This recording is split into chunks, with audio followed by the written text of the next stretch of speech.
Happy to have Connor McCullough on. We took a trip not long ago, and idea came to mind of like having an opportunity to talk to somebody with quite honestly, a totally different view of things. But however, the more we talk, the more I realize that like he really wants the same thing that I want. He still loves this country just as much as I do. I think what we agreed to is two different paths, same destination. And so I'm going to let Connor kind of talk about what his experience in life has been, kind of when you grew up, different things that you did. And so I am glad to have you on here, and just tell us a little bit about yourself, Connor. You're obviously much younger than me. So yeah, absolutely happy to be here. Happy for the opportunity for the conversation. Like you said, like we both come from different backgrounds, different walks of life. And so we have different approaches, different thought processes. I know I tend to lean left of center based on how I've grown up, but also working where I have, it's given me opportunities to challenge that belief. So growing up, single mom, raising me the best she could, never, really in a well-off situation, always kind of hovering, just above sort of the poverty line area. But she worked at Shenandoah University for most of my upbringing. So I grew up on a liberal arts college campus. I got to meet people from all over the world, got to meet some really interesting Americans. I got to meet the last man to ever walk on the moon, Harrison Schmitt. Okay. So just being able to, in my formative years, talk to people, meet people, and sort of develop a worldview of we're all in this kind of together, and everyone is just trying their best with what they have at their disposal. And for some people, that's positive, and for some people, that's maybe not the best of situations. So growing up, I was fortunate to have that background. I was fortunate somehow my mom managed to pull it off that I was able to go to like a private elementary school and got a really good early education. I went to school here in Winchester for high school, went to Hanley High School, which as at the time I thought it had a very good education as well. I would push myself to take the more advanced classes and really try and read and explore stuff. And then went to college down in, I guess, Harrisonburg-ish area, went to Bridgewater, another sort of liberal arts college, but it was an opportunity. Church of the Brethren type thing. Oh yeah. There's definitely some affiliations there. And it was, again, it's something where I'm not necessarily a religious person myself, but being around that and exposed to it, it adds to that perspective. And so sort of growing up, my dad has always been in the picture, good relationship. My mom and dad are separated, so I only got to see him infrequently, but he tended to be that right of center voice. My mom was always left of center, strong, independent woman, worked her ass off all the time. Can't speak highly enough of her and how much she really invested in me and my growth and my future, and trying to give me the best life I had. My dad did exactly the same to the best of his ability. I think what's cool about that is that, you were limited, but your mom gave you a lot of exposure to Absolutely. a lot of different things. So is there anything in that time frame that you look at and you're like, hey, this is when I realized you obviously have two competing viewpoints with your dad and your mom. How did you decide to kind of go towards kind of the left of center? I mean, I think the initial was just I was around my mom more. I would see my dad every other weekend. So it was kind of what I was raised in for the most part. But I think more than anything, it was being with my mom and seeing someone who, though we didn't have a lot, we never had a lot of money, never had a lot of chance for upward growth, so to speak. My mom was very giving. She would take in students that needed a place to stay over winter break. Everyone at the university sort of saw her as like everyone's mom away from mom. If they had a problem, they would come to her. She was generous with what money she did have. She would, take students out to dinner, order pizza when people needed it, like just little things with what little money we did have. She was very kind and giving and generous of it. And that sort of translated over to me in my, I think, viewpoint of the only way to help is to be giving, is to, if you can make someone's day or someone's situation a little bit better, if it's buying a dinner or if it's just listening. I think that kind of shaped early on of that, the importance of understanding that we all are in a situation, we all are in our own heads, in our own lives, and we don't know who's got what going on, and trying to be conscientious of that in any conversation and approach any conversation like the ones we had on our trip, in coming from a place of respect and decency and honesty, and knowing that we don't have to be right, we don't have to be wrong, but it's important to listen to each other. Well, one of the things I hear when you're talking is I think a lot of people on the right, because that's where I lean towards, would say you're just trying to impose your will of like giving things away on other people in this country, but you grew up giving what little you had to other people. So it's not like you were replicating what you saw day in and day out. So when you look at the world, you look at it as our country is an extension of you, and we should help people in need in and around us. Absolutely. So any event that you can think of that you're like, was it when the kids came up, you had college kids here, or what was it that you looked at and you're like, really think that that's the way things should be done? Well, I think it was, I don't know if there was ever like one specific thing kind of growing up, because I think it was my exposure being at a liberal arts college through, I'm talking 4 years old through 23 years old or so. But I remember moments here and there where something that was happening bigger than I could understand, because I was 8 or 10 or whatever. I remember one of them being the gay rights movement and going through the Supreme Court of all of that. There was a pretty sizable gay population at Shenandoah. And so seeing how that directly was affecting people I knew in my life, and that these things that are these big picture ideas that are just on the news, they're a headline, they're a topic, whatever it may be, it brought it into the reality of like, no, this actually affects people. This actually is things that people are, worried about. Are they going to be able to have a life with this person that they care about and they love, and they just want to give them everything that I was given, love for my parents. They want to do the same. And, it's this legal battle. And so, and having those situations, immigration too, there's aspects of, we had students at Shenandoah from all over the globe, from Ghana and Haiti and China, and just you name a place, there was a student from there. And I got to meet a lot of these people and hear about what life was like in their countries, and what made here, America, so appealing to so many people.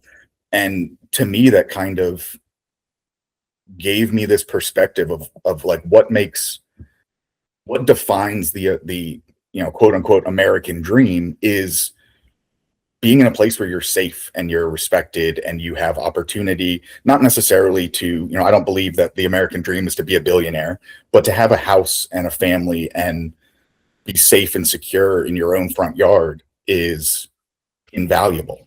And meeting these people, hearing people coming from places where they had to walk 20 miles to get water from a well, or maybe 20 is a bit of an exaggeration, but they had to walk a couple miles a day to go get water from a well and bring it back, and had to do that every single day because they didn't have running water.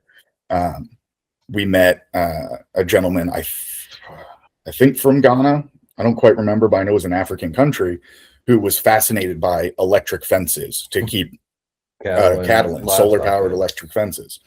And it was just something they never thought of. And so these moments of moments in time of seeing people learning or experiencing something they never have. Right. So when you look at all those things, I think you pretty much covered, like, that's how you adopted your worldview.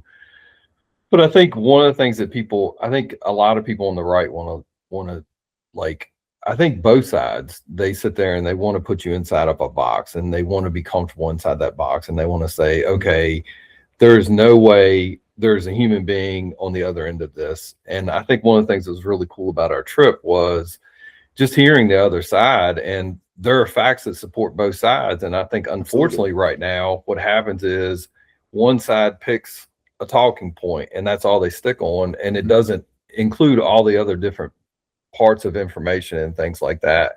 So for me, what I obviously, I feel like I don't ever want to say, I think it's easy for me to say like, well, I think I'm fair. I don't know that that's, We all think we are. yeah. And so, but for me, when I look at it and I think about fairness, I think, okay, I look at Fox News. I think Fox News has started to drift. But I also look at the BBC, Mhm. and I also look at Al Jazeera. Mhm.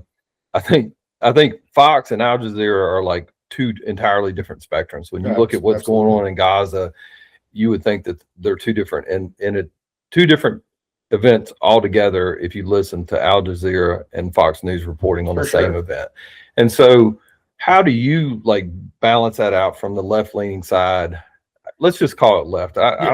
Leaning is not correct. I'm left, you're right. It's fine. For the purpose of this conversation, we can just leave it at that. We won't wear a name tag like I'm right, you're on the left. No. But like, where do you get your news from, and where do you go to get your information? Because one of the things that was really cool early on is we did a project at Liberty University, and one of the things that those kids said is, I mean, they're 19, 20 years old, and they're talking about where they get their news. But again, their filter is through, because of who their influences are on the right side. So where on the left side do you feel like you can get accurate information? Well, and I think the unfortunate truth generally is that the accuracy of information is very poor. Yeah, and especially right now with the state of things and the tension of things, it's really hard to, with any definitive stance, say, oh, this source is 100% right 100% of the time. It's just not. The fact of the matter is it isn't. Right. And I think, so the example that I always give for this type of point was, I was driving to visit some friends in Boston on January 6th, a couple years back, when all that stuff popped off. Right. And I was getting all these text messages like, hey, don't go near DC. Like, I had no idea what was happening. I was up past Philly. It didn't matter to me. But unless they go north, we're good. Exactly. But in the moment, I'm like, all right, sounds like something's popping off. I should probably pay attention. And so at the time I had satellite radio. So I scrolled over to CNN's news channel and I listened for about 15 or so minutes. And I know full and well that CNN is one of the more left-leaning, or at least has become one of the more left-leaning news sources. So out of respect for me understanding things, I then switched over to Fox News, which again, we know has kind of fallen more to the right. Right. And so I would listen for 10 minutes or so to each one of them and flip back and forth. And at the end of it, I got the gist of, oh, okay, people broke into the Capitol to try and affect the election process and yada, yada, yada. Right. Did I know all of it? No, but I knew enough to get the gist of what was happening and understand that, you know, both sides were presenting the same basic information, but with two very different perspectives. And so I think, like, when I go and try and look into a subject, like some of the ones we've talked about, I typically start with the New York Times, because I just get breaking news updates from them, have for a while. I know that the New York Times is left of center.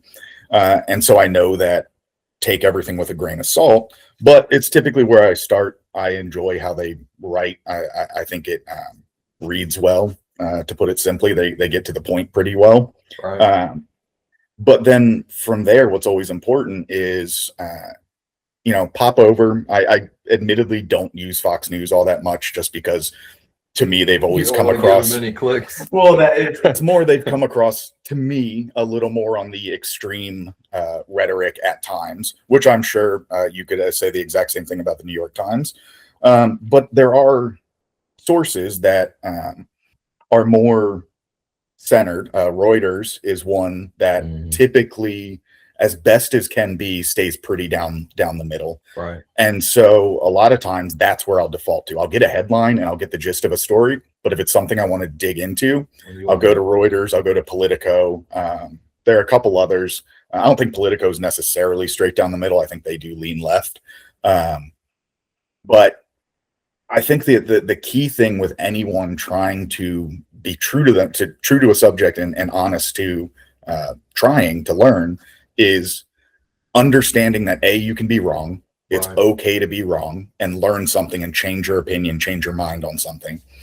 And B, don't put yourself in your own echo chamber. If you just want the answer that you want to get and you stop at that, you're not going to challenge yourself to actually explore the validity of a subject and listen to people of a different side. Really, don't pigeonhole yourself into one thought process and then think it's the one and only. I think one of the things I hear you say is more than anything is you don't go into it. You might read a headline, but you don't go into it saying this is the only way that it is. Like there's no chance that this, you go in there with your eyes wide open, it sounds like, as opposed to, I feel like on both sides, we just hit the gas and we're like, we're right, boom, we're gone. And I think that's a mistake. I think it's a mistake.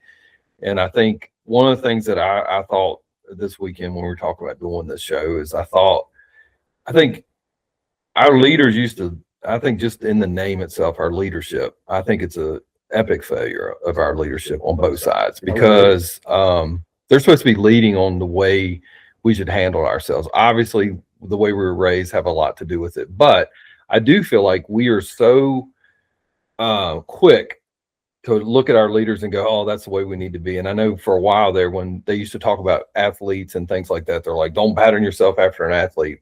I would say at this point, don't pattern yourself over anybody that's in leadership, because all they're doing is trying to stir up their side, get their one point across. And I feel like as the American public, we are going to have to lead ourselves out of this mess that we're in, because I think they're so busy trying to take a side, and both sides, like the far left, they're trying to appease AOC and all those people that are all the people that are trying to stir it up on that side. And then we have Ben Shapiro and all these other people that are like throwing, it's just the craziness. If people would just take a breath and look at it and go, that doesn't even make sense. It doesn't even make sense. And it sounds really good. It's very entertaining, but at the end of the day, I can tell you, and I think both of our experiences, but like for me as an investigator working in law enforcement, one of the things that I've learned is you could talk to three people that went through the same experience and their stories are going to be very, very different. And it's where their stories intersect is where the truth is. And I think that's one of the problems right now in political rhetoric and everything else, is that we are not taking the time to say, okay, here's the right side, here's the left side. Where they intersect is probably going to be where the truth is. And it's not like one side's not right, one side's not wrong. It is. And I think accepting the fact that, like, as much as people want to say, oh, well, the left is horrible people, the right's horrible people, I think in talking to you and talking to other people, both sides have the same goals. They both want an America that, like what you said, that your mom taught you to be giving. I think we all want a country that's giving. And I think that kind of springs us into our next conversation.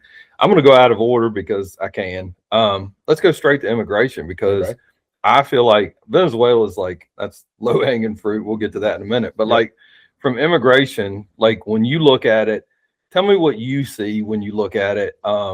Obviously we know the right talking points. And I want to preface it by saying the people that are saying the Afghan national that killed that female National Guard soldier, horrible death, and injured. And it shot. They both died. I don't know if the other guy I think is still alive. Last I heard. Okay. But at the end of the day, we want it. It fits the rhetoric on the right of like these immigrants are violent, horrible people. That is not an immigrant problem. I think we both agree. I think that's one thing that we can both agree on. That 100% is a policy that is bad. That dude did our dirty work, worked with our special operations people, and went after terrorists for 20 years on behalf of the United States of America.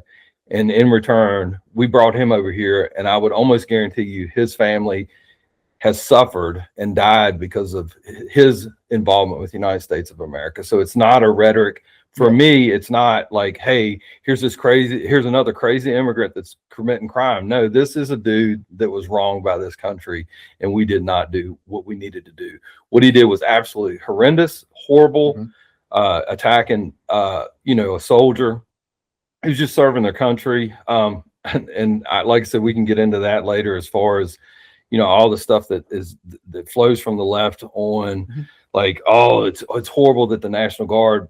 But the reality is that is the National Guard's mission, is to supplement law enforcement in bad situations. And I don't think anybody that's gone to the nation's capital and seen some of the stuff that's going on there can say like that's a safe place. So anyway, let's go back to immigration and talk about like what your view of immigration is. So, well, and I think you're absolutely right, that the presentation on how, you take that situation and how it was immediately essentially poster childed into talking about a whole group of people, when it was a lone individual's awful choice for reasons we don't know yet. Right. But you look at it, that doesn't define a people. So for me, immigration is one that's first and foremost wildly complicated. You start pulling on any thread and it's going to be connected to 12 others. It is not a straightforward conversation. It is not a straightforward subject. And for anyone to, I think this is key, is for anyone to try and narrow it down to one issue is doing a disservice to the whole conversation. Because it's not, if it was a simple problem, it would be a simple fix. And we know it isn't a simple fix because it's not a simple problem. So for me, when I look at the United States and immigration, if you look at the history of this country, we were built on immigrants. We came here from the original 13 colonies, came from Europe. We weren't originally here. The only people were Native Americans, and even then they came across the Bering Strait. So people didn't exist here. This entire piece of land was developed by immigration. The foundation of America was, Irish people getting off the boat in New York and immediately being handed a loaf of bread and a musket or rifle and sent south to fight for the Union. You had people being brought over, you had your Chinese immigrants coming and building the Transcontinental Railroad, coming halfway across the country.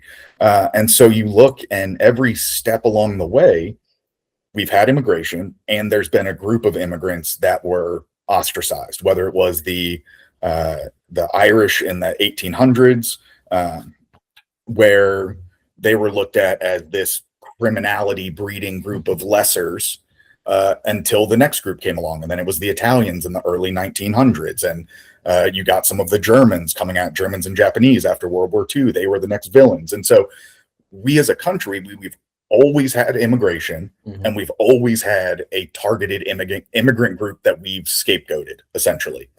It's unfortunate, but it's how it's always been. And so to sit and look, do I think that it needs to be no fence, open door, walk on in, whatever you want? No, that's not helpful. That's not a quality policy. You and I talked, one of my criticisms of the previous administration was the handling of the southern border. That's where I do lean a little more conservative. But the fact of the matter is, for me, to close off the country as a whole violates what the country was founded on, violates how it was built, how we became one of the greatest countries on the planet. I think, we talked about this in the van, that I don't necessarily agree with that statement right now. And it's not because I hate America or whatever, but it's because I'm realistic with the aspect of we have room to grow. There are things that we aren't necessarily doing well. There are ways that we could improve, and to just follow this platitude of greatest country in the world, no questions asked, we do nothing wrong. That's not healthy for growth, and that's not healthy for an individual or for a nation. You have to be able to admit when things aren't quite right. So from the left standpoint, what do we need to do to make, not to borrow a point, but what does the left say? How do we make America great again? Like, what does the left say? Obviously, on the right, we say immigration, like security at the border, shutting the border down from a standpoint of people, unknowns coming across the border, but also mass deportations. We'll get into that as far as what that looks like. I don't agree with the way some of that's being done. But again, the federal government, in my opinion, is built on numbers. It's the number of people that are on welfare. It's the number of people of this. And I don't disagree that, like, it is fine that we're deporting people that have committed heinous crimes and that are not contributing to this country in a way that's beneficial to this country. But like we said, on both sides is accountability. Like, is your program working? Are you doing what needs to be done to make it better? But I think the right talking points is, and I think well, not overwhelming, but well above 50% of the population said the immigration policy that we have is failed. We are being overrun. Services, because of COVID and ultimately immigration right after that, has overwhelmed our healthcare system and a lot of other things that we just do not have the infrastructure for that big of an influx. And I think that's one of the things that people don't realize is we have the same number of immigrants that are, and again, we can argue the legal, illegal view of that, but we have more immigrants than we have. To just put it in perspective, there are more people who could be deemed illegal here that have not come through the channels that the country was designed for originally. They have come through and haven't assimilated to what we believe in, what this country was built on. Because I think one of the things is when you talk about immigrants, it's escaping a bad situation, coming here and contributing here. And I think there are a lot of people that aren't here legally that are contributing on a day-to-day basis. But when you look at what's happened in Minnesota, it's also the other side of it is it's abused. And so from the left side, policy wise, what works well to make America the greatest country in the world? And I think off the cuff is honesty. If you look at any of these subjects, you can pick your talking point and jump on it. You can say, there's an immigration issue and our country's being flooded, that whole bit, which sure, absolutely there is, you can find information to back up that stance. But when you look at it and you go, okay, so what's the left asking for? The left is not asking for open borders, come in, do, like, for the most part. From my understanding, again, we can ignore the far 20% of the left and the far 20% of the right. Those are the extreme ends, and there's no talking to either side of that. Regardless, it just wants to bicker. So in that middle group, that middle 60, in looking at it, the problem is acknowledged on both sides. You can pull up videos of Hillary Clinton or Barack Obama or pick any Democrat from throughout the years of them saying we need to seal up the southern border, we need to focus on immigration, we need to focus on deportations. You can go through the whole rhetoric of Obama deported X amount of millions of people, Biden deported X amount of millions of people. Those talking points are there. It's not exclusively left or right policy stance.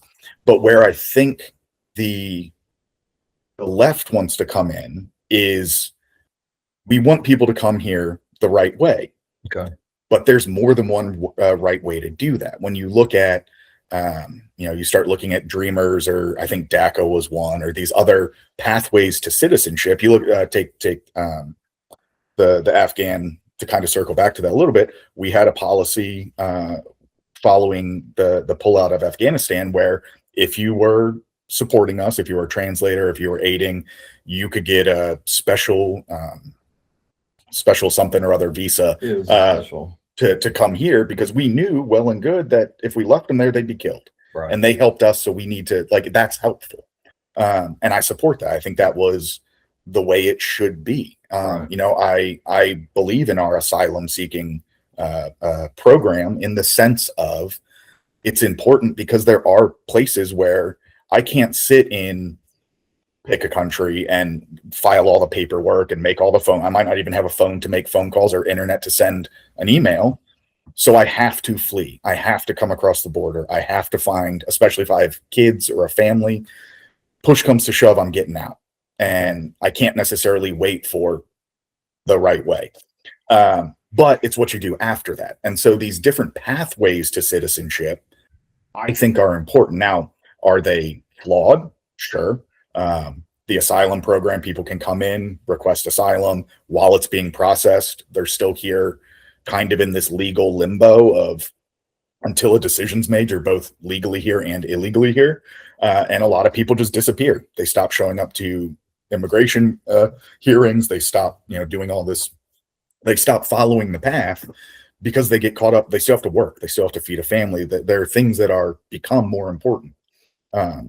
Back under Obama's tenure, he gave amnesty that if you'd been in this country for 5 years and you've been contributing and you don't have a criminal record, you can come out of the woodwork and try and get right with the government, as he put it.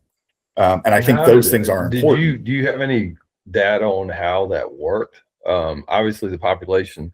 I think one of the things that neither side admits to is we've had, depending on your estimates, over 10. I think they said between 10 and 12 million illegals here at any given time. I think that's the figure that I hear thrown around. Typically I'm seeing between 10 and 14.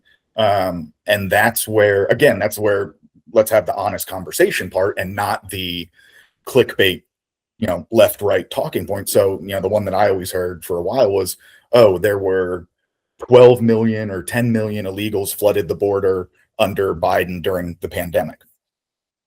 And again, sort of, but not quite. What I've seen is we were at about 10 million, and then about 4 more million came through, which is still a big number, and we absolutely can talk on that point. Yeah. But the 10 million claim was encounters. That's turnaways at the border. That's detentions. That's people that try and come across and are like, hey, no, and they leave.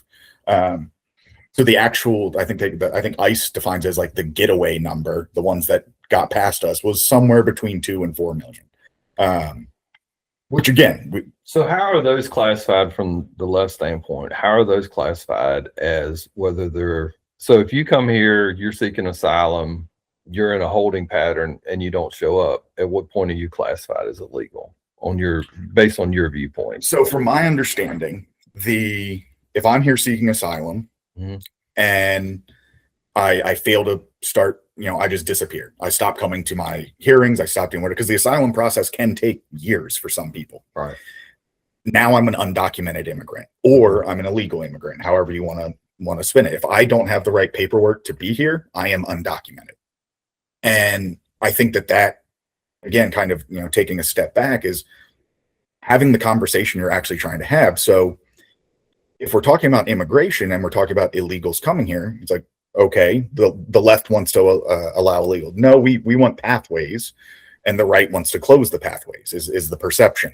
Right. You look at Trump took the access, I think it was Haiti, Colombia, Nicaragua, and Peru, some combination of 4 Central American countries that had special visas because things were going Honduras, that was the other one, because things were going so poorly in their countries. It was like, hey, here's an express line to get out of your country into safety, and then we can start the process here. It was a pathway to citizenship. Okay.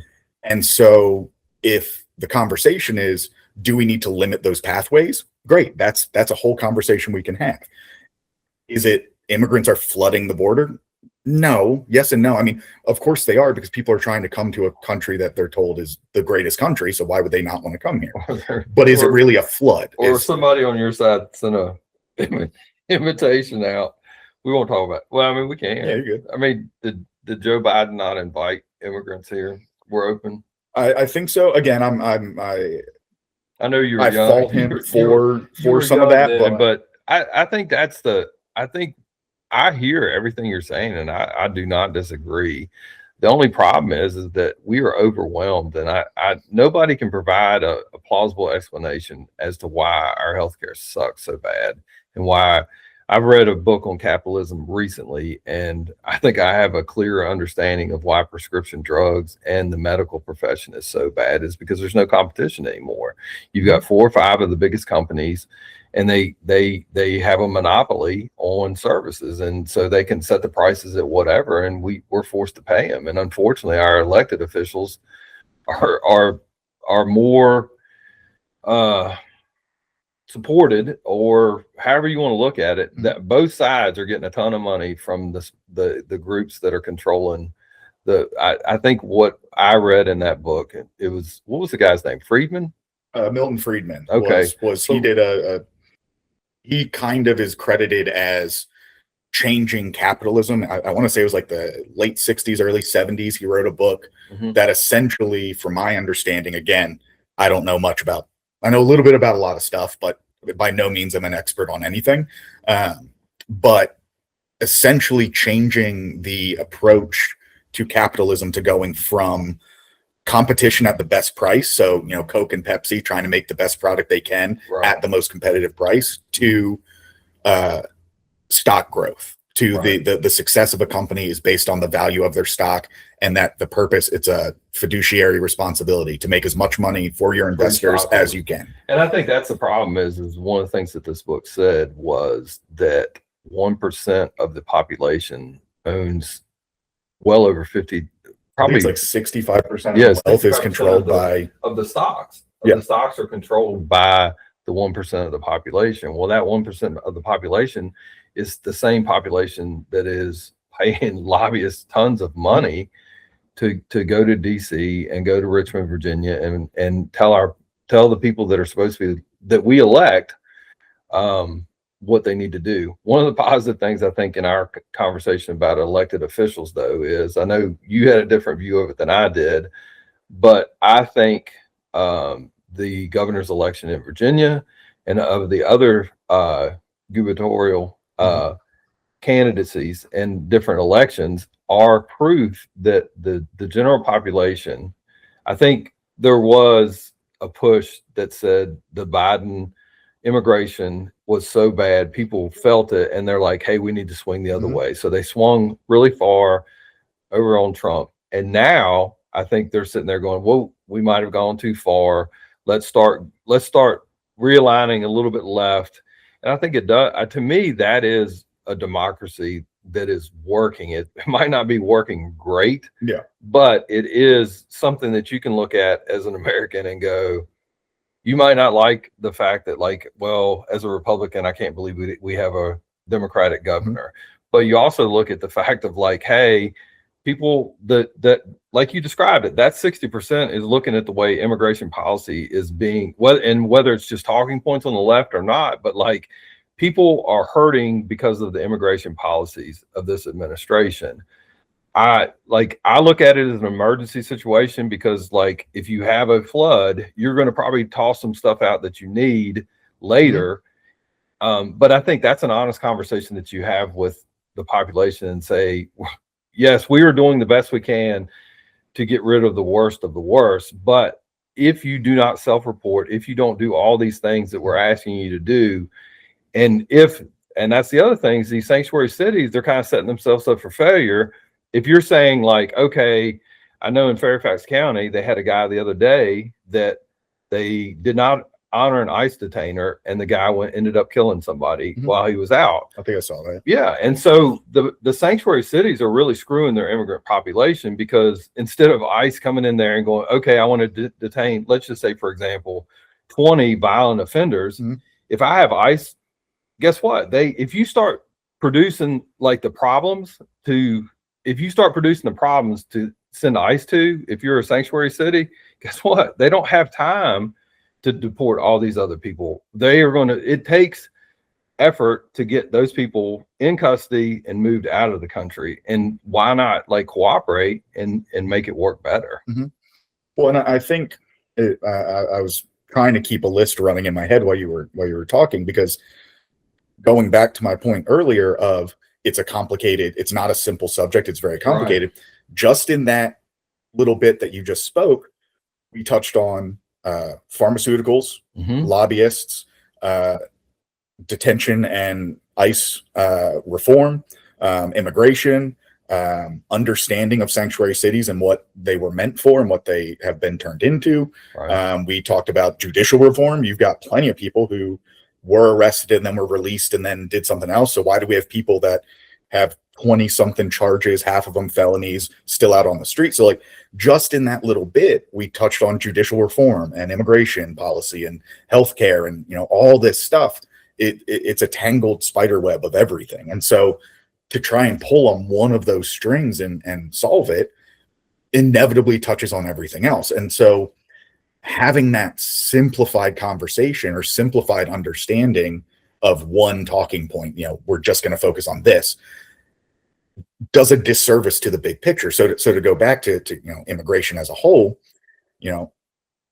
the talking point over the summer was the left is trying to give immigrants free healthcare. No, I mean there's certain aspects of things where there are means in which certain degrees of immigrant status, meaning are you on a visa, are you undocumented, like whatever it may be, you can obtain certain benefits. If you don't have a social security number, you can't get Medicaid and Medicare, like just can't. Now, can that system be abused? Absolutely. We've seen some of that, as you pointed out, in Minnesota, right? There are ways around that. And so for me, I look at that and go, what the talking point in the beginning was, oh, well, they're giving them, free healthcare. It's like, no, the healthcare that they're getting is emergency care. If you come in and you're bleeding out, it's the Hippocratic Oath. It is that doctor's duty to stabilize and help you. It doesn't matter if you're an illegal immigrant. It doesn't matter if you're a homeless veteran. It doesn't matter if you're just Joe Schmo got in a car accident. That is emergency healthcare, and that accounts for, I think it was like 0.04% of the healthcare spending through Medicaid.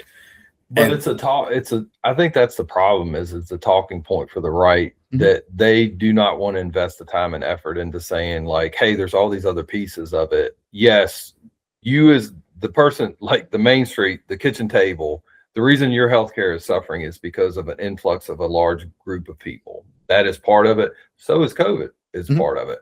But instead of having that honest conversation, they know they could get their base fired up by saying they're giving this stuff to immigrants. And that's and what's hard too is if you look at if you start pulling up I use Pew Research and a couple others. Cato Institute has some stuff.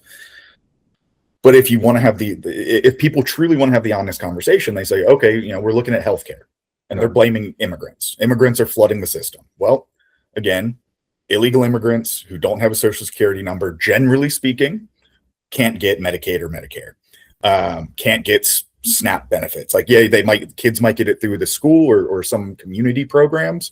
It does exist, but generally speaking, if you go and look and say, okay, where do we see the most Medicaid use in the US? Most of it's red states. Most of it's Alabama, Georgia, Mississippi, Texas is a huge one. Obviously California's on that list as well. They've got a massive population. But what's so interesting to me is the frequency with which the criticism of the left is an admission of the right, saying, oh, the immigrants, the left is just letting immigrants in and they're abusing the welfare system. They can't feasibly get typically get welfare, and it's oftentimes impoverished southern states, or states in general, not just in the South, but typically more red voting states that also utilize these services. I know people, here in Winchester, where you can come across, go watch someone use their EBT card at Walmart, and it's not a Hispanic family. It's a white lady or some dude from, Front Royal or whatever. And so you look at it and you go, like, if we're having the honest conversation, do these things happen? Yes, absolutely. Do systems get abused? Yes, absolutely. I think any reasonable person, left or right of center, will not try and sit here and A, talk in definitives, or B, say that it doesn't exist. But the reality of the situation, at least from my perspective, is and I use this example, your water heater goes out, you don't tear down your whole house. You fix the water heater. And so our welfare system or our immigration system, whatever they may be, are they perfect? No, absolutely not. Could they be fixed? Yes. But taking something, so like, using the immigration and the government shutdown and like welfare and all that, here in about 5-8 days, there's about 40 million Americans that are going to see their healthcare benefits and costs change. Most likely go up by 100%, 200%, something like that. And so, do I think the left has the correct answer for our welfare or immigration? No.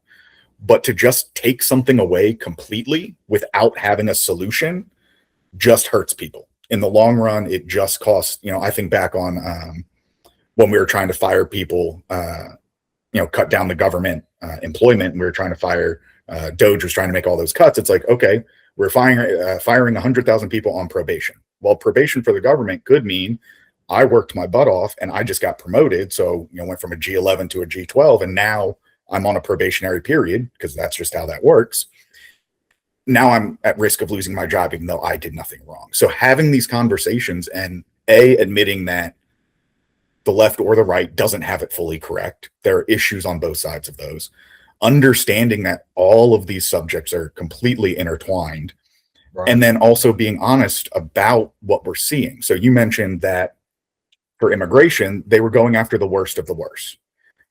For me, I don't see that. What I see is 12 people in Boston pulled out of their, taking their oath of citizenship and saying, you're not doing this anymore. We're not proceeding with they've done everything right. And we're not proceeding with this because you are now of a nationality that has been deemed no longer viable for citizenship. If it's, I think a couple of them but what nationality was that? I think a couple of them were Afghani. I think a couple of them, it was people related to, or people qualified under whatever Trump's most recent executive order for limiting immigration was. And so, and that's just a small example. But here's what I'd like to do, and it's one of the things we're going to try it from a technology standpoint. See if you can't pull that up, because that's one of the things that I think is really cool about research. And I think one of the things that we don't want to just talk about stuff. To me, it's the old adage of like, you can either feed a man or you can teach him how to fish, or he can feed himself and others. And so if we can show people like, hey, don't just take the first thing that you have and find 5 more support items that support that. Actually research it out. And so I think that's a perfect jump in, and I can run the lead on this one on how I would investigate it. All right. But to preface with it, AI is a thing. It's coming in. We're living with it. I utilize when I start research in a subject that you and I talk about or whatever pops up. When I win, when you win. But no, what I typically do, A, if it's I just need a quick answer, or B, it's I need a jumping off point. I'll go to Grok, which is formerly Twitter's AI platform. And the reason why I specifically chose that one is I had seen, I think it was like some Instagrams and some TikToks and some other stuff of people using Grok, but trying to force it into a biased answer, trying to manipulate its feedback to be more conservative or be more liberal. And it consistently would push back and say, we can have that conversation, but that's not factually accurate, or that's a biased response, or like it was checking people. So if that's where you start your research about the information you have from Boston and Grok. Yeah. So here's what I would do. Pull this up. So we'll jump over to Grok, and what I would do over here is go, because the key too with it is, if I want to say, conservatives arrest whatever people in whatever location, like that's already presenting a biased approach. So you have to do a little bit of the work and not shoehorn yourself into the answer you want. Correct. So for me, what I would say is, can you give me the details on individual and can't spell visuals in Boston removed from citizenship oath. And then up here you can see it says faster. You also have options, auto, expert, whatever. And so just off the cuff, it'll pull up sort of a summary in the beginning. In early December 2025, several immigrants who had already been approved for U.S. citizenship were prevented from taking the oath of allegiance at a naturalization ceremony in Boston's historic Faneuil Hall. So it'll give you this quick little breakdown summary of the event. It'll talk about the affected individuals. So you've got extensive vetting. It says here they completed extensive vetting, background checks, interviews, civics tests, English proficiency requirements. So one of the things I see when I read this is like, obviously on the right, my first thing is like, oh, but then when I start looking at it, it's like, okay, that is a simulation, because they are learning our language. They're learning they're learning English. And and they've gone through the vetting and they've done it the right way, but we're punishing them. And you also look here at the beginning, it's long-term lawful residents, green card holders, which we talked about the other day. Is, you know, this isn't illegal immigrants that have worked. These are people who seemingly have been going through things the right way. And for the record, yeah, but I think the key is if we can break it down a little bit. So from my standpoint, green card holders, despite research it yourself, but like what we found in our research, well, I'm not going to speak for you. For me, what I found in the research is you can get a green card, and you can get, if I'm thinking correctly, you can get a green card, and once you're issued that green card, it doesn't expire as long as you can meet the conditions. There are things that can get you disqualified, but once you have it, you have it. And then I also, like, we went over the discussion about, like, okay, are you here legally, not legally? And what happened is what my understanding of what happened is they would go to the border during the Biden administration. You'd have caravans. Remember the caravans? They come up there and they'd say, I'm seeking asylum. And what they would do is they would give them a date. So they hadn't officially been given asylum because they hadn't been vetted, but they're allowed in the country. And then that goes into the show ups and everything else. But go back to your point. These are the countries involved. Yeah. So this was some of it. Well, and to this again. So the slight tangent is, are we talking immigration or are we talking asylum reform? Because that's a completely valid and important conversation to have, because you are absolutely correct that I show up, hey, you need to be at the courthouse. It's December now. You need to be at the courthouse July 5th, this upcoming July. I'm not illegal. I'm also not legal. I'm in this process. And throughout that, they can still then not grant me asylum. That's the whole thing, is asylum is a request. It doesn't have to be granted. And oftentimes it's not. It's granted at a very low rate, but it's how long am I here before that? And in that time, can I just sort of disappear? That does happen. And that's the crazy thing too, is a whole different group of people are ones that cross illegally. They don't seek asylum. So they didn't turn themselves into Border Patrol. They weren't like processed in. If they're here for a year and they get caught, they are here considered illegally because they can't apply for asylum after a year. And to me, that's where I would say, like, that specific group, the ones that seemingly put no effort into any attempt to follow the right pathway, that there is your illegal immigrant. If we're defining it, to me, that's your illegal immigrant. Just coming here on, I'm 1 out of 5. There you go. Just kidding. So anyway, so looking at this talking point here, again, looking into the research of it, you can sit. I recommend, again, you have to make sure that you're asking the right question in a balanced manner, but it gives you the quick gist. And you asked earlier, what were these people? It's like, okay, so here are your targeted countries, but specifically, these are the ones that these people seem to be associated with. So you've got Afghanistan, Haiti, Iran, Yemen. A lot of these make sense. You got to think, Yemen, Sudan, Iran. How do you think Somalia got on there? Pirates. Minnesota, baby. Well, Minnesota. Yeah. Okay, I forgot about that. But yeah, Venezuela makes a whole bunch of sense, all things considered. So these are areas that we're tracking. If I'm looking at this list, I would go drugs,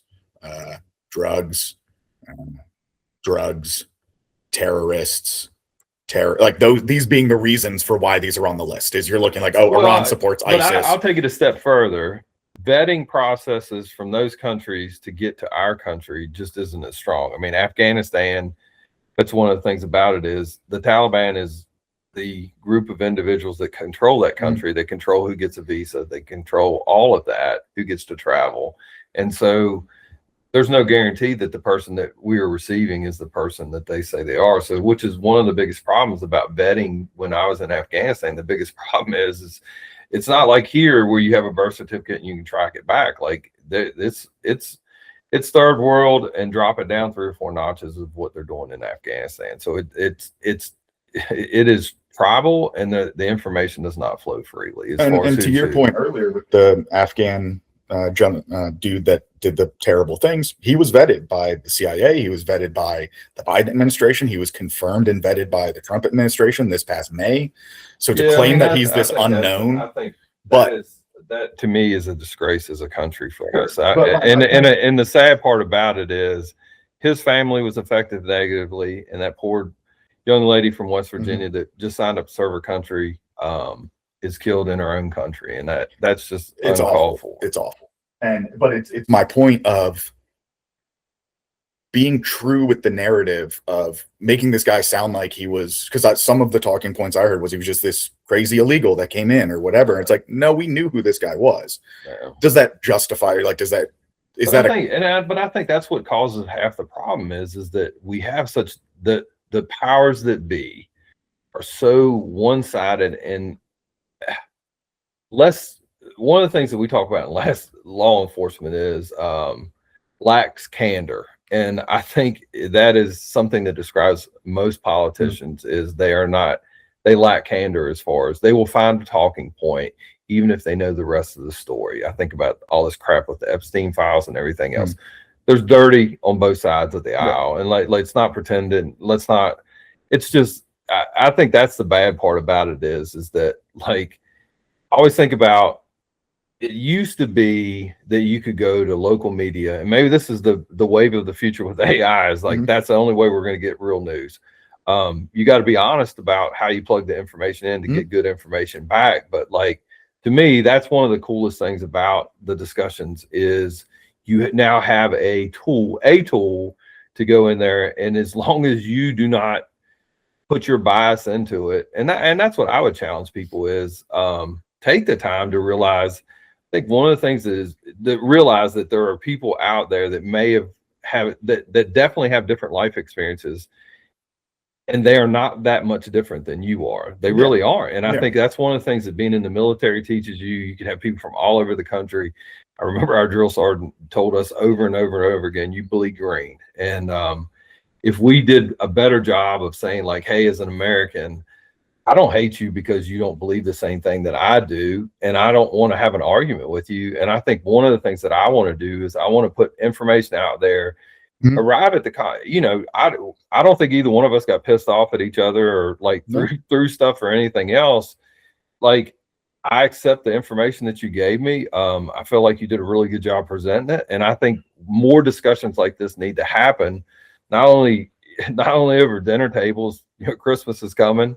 Maybe people can have don't talk politics at Christmas. I mean, if we talk it like this, it's not that horrible. I mean, it really isn't. That's supposed to be a discussion. Yeah, it's not supposed to be I'm winning. Yes, and I think that's the problem. I think the problem is that we are depending on people to lead us that lack candor and lack the ability to lead because they're compromised because they aren't looking out for who elected them. And there are some exceptions. But again, I look back and I mentioned in the beginning, and to kind of jump back to the research and show like how I go through this process, it's not putting yourself in an echo chamber.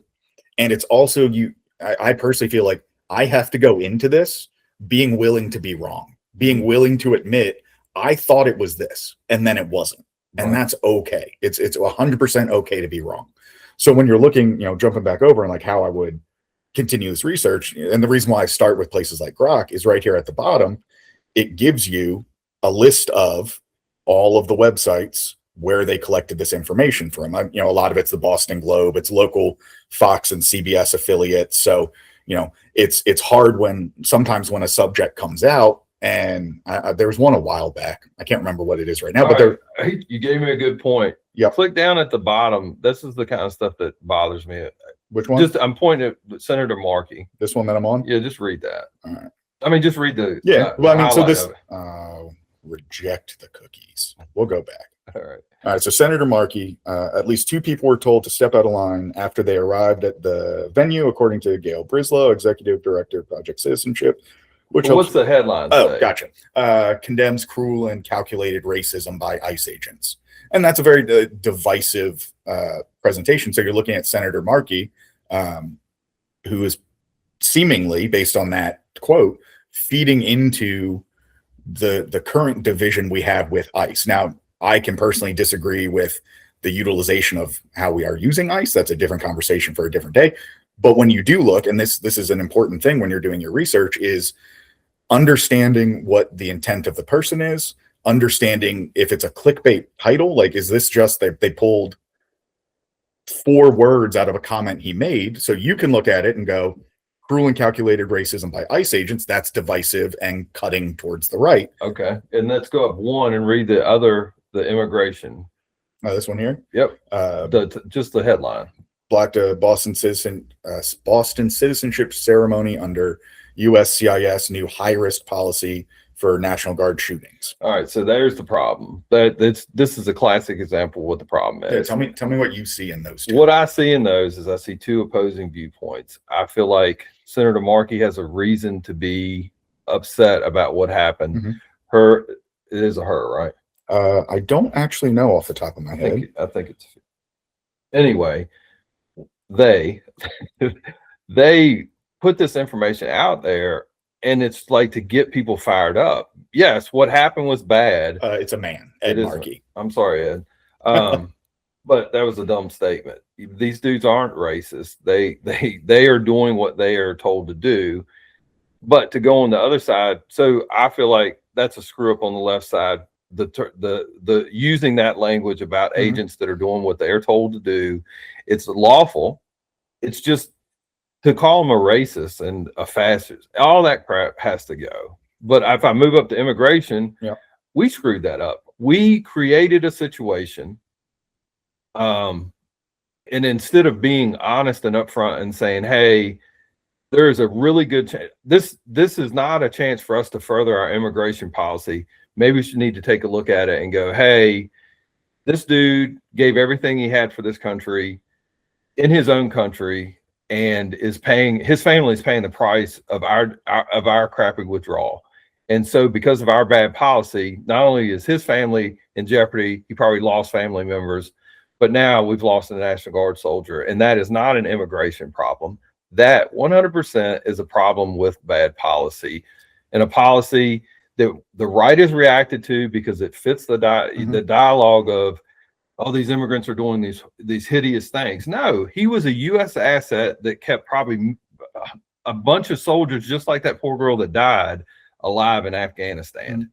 He did that job, and he's frustrated, understandably so. It doesn't give him the right to kill somebody. Correct. But don't use that as a launch point for your policy of like, okay, well, now we pissed off. I think about how we fought the war on terror. We bombed the shit out of people, and then we don't understand why their kids are so upset when they've seen their parents, other family members blown up indiscriminately. And this is the same thing over here in this country. And that's how you get radicalization anywhere, domestically or foreign. But you look at it too. So like to look at, to your points here in these titles as well is, so sure, I agree with you, Senator Mark, like that's some strong language. But the other thing where my brain would go if I'm researching this is that's 4 words of a sentence. What preceded it? Context does matter. What preceded it? What followed it? Is it an extreme stance? Yes. But reading the full, like to me, that's an attention grabber. Mm-hmm. And I could get into it. I could read the full thing and it not change the context of it. It's someone said it a while ago. I think with maybe an Epstein thing or whatever, or doesn't matter what, but it's right. If you put something back into context and it doesn't change the message, then it was never taken out of context. Well, and I think that's the whole thing with that is calculated racism by ICE agents. Yeah. They're enforcing a policy. If you want to call the policy, you believe the policy is racist. Yeah. That's one thing, but it is not the ICE agents that had it. And in the same way, National Guard shootings weren't despite what we want, even though it fits the rights dialogue, that is not, in my opinion, based on my experience in that country and other things, I do not believe that is a dude that came over here and said, hey, I came here to kill Americans. No, he got frustrated with the way things are being run. And I think with the immigration aspect of it, where you look, and because you're absolutely right for the most part that ICE agents are doing their job, whether we agree or whether I agree or not that's what they should be doing right now. That's a different topic. But the fact of the matter is they're doing the job that they're being assigned. Right. And most of them are probably just, for lack of a better term, grunts, just coming in, clocking in, doing their job. It's what they're getting paid for.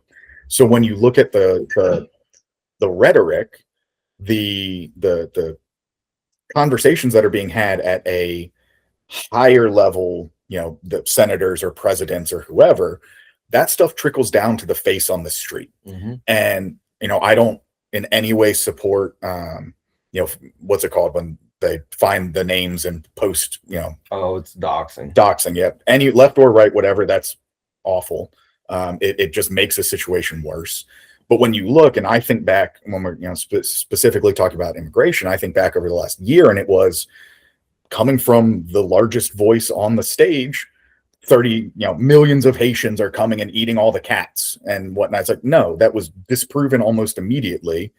And it started from a Facebook post that someone ran with. And so when all Latinos are coming over are murderers and gangbangers and drug dealers, it's like, no. Do they exist? Yes. But taking a group and making them, quote unquote, the worst of the worst for all of them does not help the average day-to-day person take a step back from that emotionally charged subject and be able to be patient with it, for lack of a better comparison. But it's that, he says we're going after, my stance with it is you're going after the worst of the worst. Okay.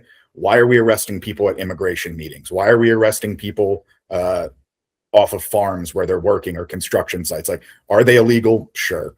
Could they be associated with, drugs? Maybe.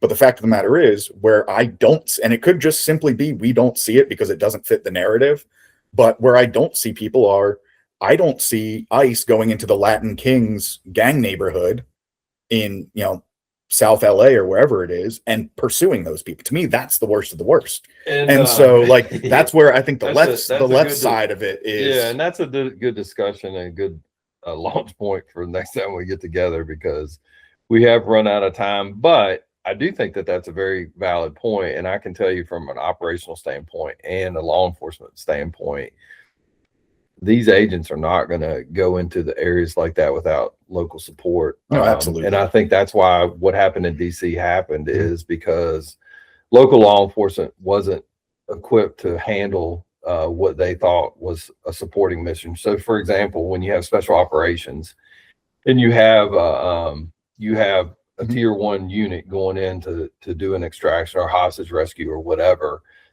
you have rangers and stuff like securing the perimeter and everything else. And that's how they were using the National Guard and they've done a lot of really good things in DC. And I'd like to hear more about what's going on in DC. And I think that's a good topic to start with the next time we get together, because like from my standpoint, I mean, I agree 100%. We can't go after the worst of the worst because we don't have the operational support that we need to go in there, because we can't secure it. I mean, if you think about it, all the crap that happened in LA with the riots, and he sent the National Guard out there and they're raising Cain about that. The sad part about it is these federal agents can still be charged under local codes for homicide or assault or anything else. And like, I can tell you from being in law enforcement, you don't want to go somewhere where you stand to be charged criminally in an area that's unfriendly to law enforcement. So which I get that. Yeah, dude, I like this. The time is flowing by, and I really appreciate your time. I really would like to do this again. Absolutely. That's where we can kick off next week. We can kick off about worst of the worst and how we get operationally secure enough where we can go after the worst of the worst. Yeah, and that's because until then, like the government plays the numbers game. The numbers game, or we have this many people on welfare. We need to cut the welfare rolls. We're this much money in debt. We're all this stuff, and it doesn't translate down to the average person. So and we can try and keep it narrowed to just We'll just have to expand our time frame. So all right, I appreciate your time, and like I said, we'll get together again very soon.